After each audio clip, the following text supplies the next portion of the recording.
Nah, kemudian mirip dengan di dalam fungsi diskrit ada yang namanya transformasi differencing ya. Differencing itu membedakan X dengan X sebelumnya. Ya, kalau ini X2 dikurangi X1 dikurangi X0, X2 dikurangi X1 dan seterusnya ya. Jadi X0 di sini adalah delta X0 itu adalah X1 dikurangi X0 ya. Jadi delta Xn itu sama dengan X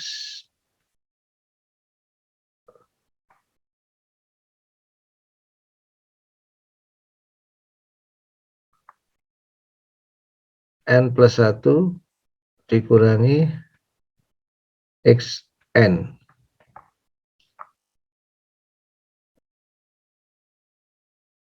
Nah, ini persamaan yang seperti ini disebut forward difference ya. Karena dia mengambil satu ke depan dikurangi waktu saat ini. Tapi kalau yang sebelah kirinya ini, sebelah kanannya ini adalah delta Xn-nya itu sama dengan Xn dikurangi Xn min 1 gitu.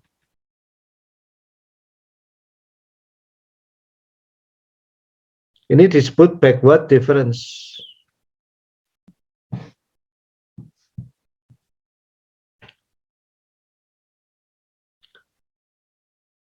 Sebenarnya differencing itu analogi, kalau di continue itu ada diferensiasi. Kalau di discrete itu differencing saja, pembedaan saja. Jadi terserah Anda kalau mau pakai forward difference ya. Delta X itu, delta X0 misalnya adalah X1 dikurangi X0. Kalau mau pakai backward difference ya, delta X0 itu adalah X0 dikurangi X min 1.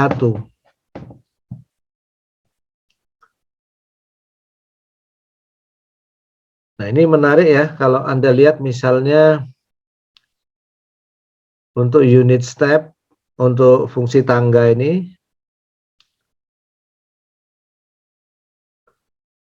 differencingnya akan menjadi fungsi impuls ya.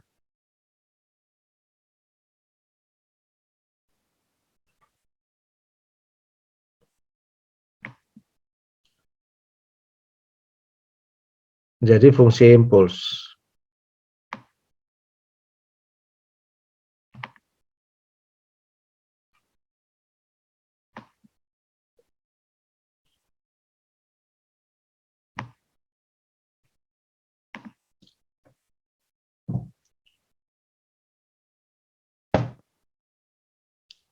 Fungsi tangga tadi namanya kalau untuk discrete itu unit sequence function. Differencingnya akan menjadi unit impulse ya. Nah, untuk menganalogikan integrasi ini di sini ada akumulasi ya, accumulation. Accumulation persamaannya diakumulasikan atau disigmakan ya. Gn itu adalah sigma sama dengan sigma H M gitu. Jumlah dari M-nya itu min tak hingga sampai M-nya sama dengan N. Nah, ini disebut fungsi akumulasi. Ini mirip dengan integral.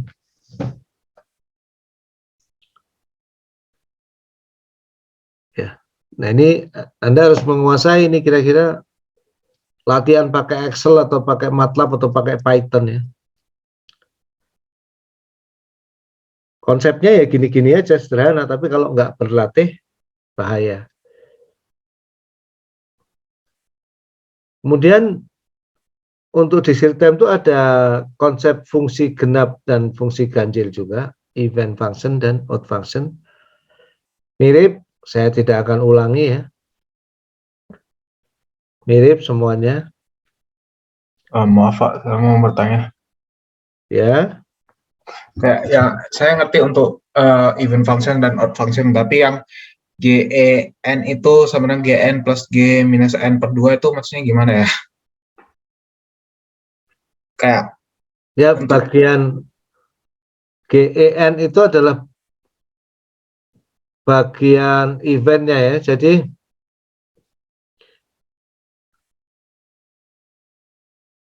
untuk semua fungsi itu kalau Anda menjumlahkan GN dengan G min N dibagi 2, itu Anda akan memperoleh suatu fungsi yang disebut GEN. Ini bagian genap dari fungsi GN. itu untuk GN apapun.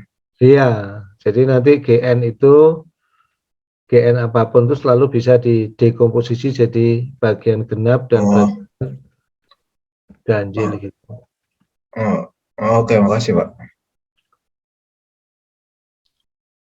Jadi sebagian dari fungsi atau signal itu pada dasarnya memang dia event atau genap.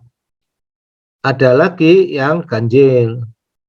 Tapi ada juga signal atau fungsi yang tidak genap, tidak ganjil juga.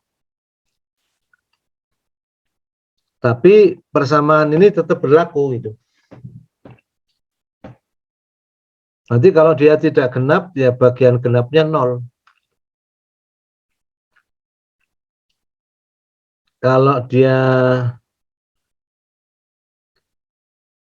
apa namanya ganjil, tidak ganjil ya bagian ganjilnya 0.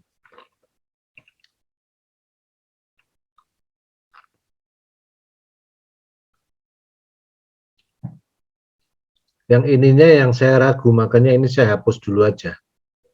Kalau persamaan ini udah benar.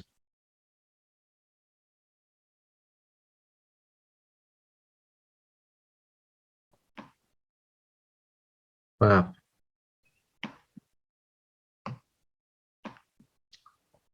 Yang ini saya nggak yakin kalau fungsi itu betul-betul tidak genap dan tidak ganjil. Tapi persamaan yang ini betul.